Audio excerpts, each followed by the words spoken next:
Hello there and welcome to this new video. It's Derek, your online English teacher who's Scottish. It's Derek, your online English teacher who's Scottish. C'est Derek, ton professeur d'anglais en ligne qui est écossais. Et dans cette vidéo, on va tout simplement voir comment ne plus oublier ce que on apprend en anglais. Comment ne plus oublier ce qu'on apprend en anglais. Et je te souhaite la bienvenue sur cette chaîne YouTube si tu es nouveau. Chaîne YouTube qui aide tout simplement les francophones à débloquer leur anglais jusqu'à parler anglais couramment par des tutoriels en moins de 3 mois. Des accompagnements surtout avec des formateurs qualifiés, professionnels, natifs et experts en anglais. Voilà, bienvenue. Donc abonne-toi, like, commente et surtout mets-moi le pouce bleu, c'est déjà dit, c'est le like, et surtout mets la cloche, parce que si tu t'abonnes et tu mets pas la cloche, tu verras pas les nouvelles vidéos qui sont là pour te débloquer en anglais. Si bien sûr que tu vas être débloqué en anglais.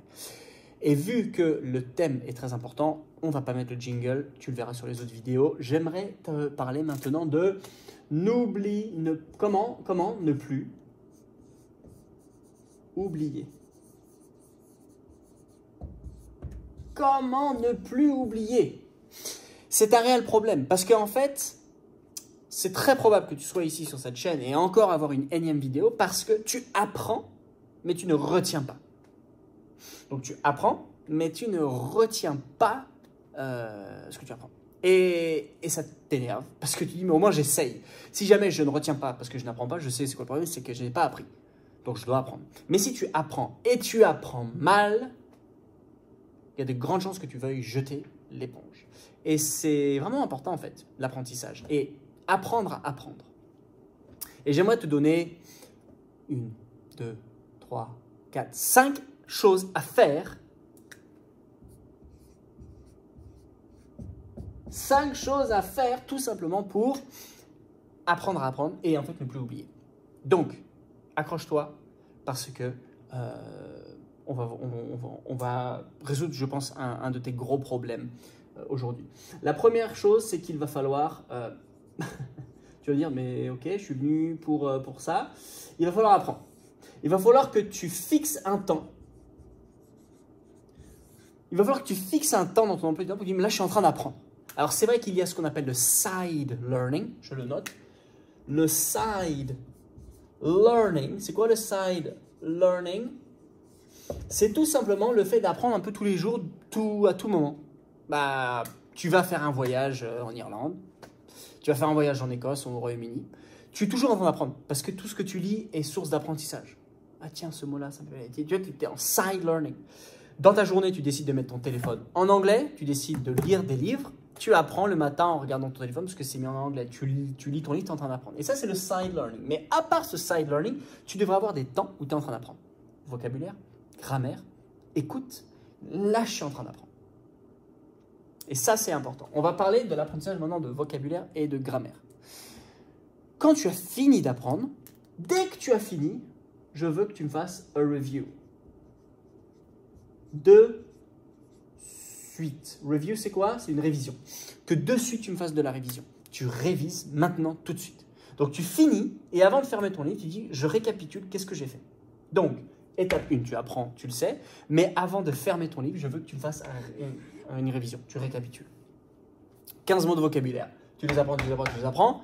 Avant de dire, allez, je vais maintenant passer à la douche. Allez, je les revois. Tac, tac, tac, tac, tac, tac, tac, tac. 15 mots de vocabulaire. Hop, je les revois avant de fermer. Donc, tu as déjà 2 couches. Mais on va rajouter une 3e.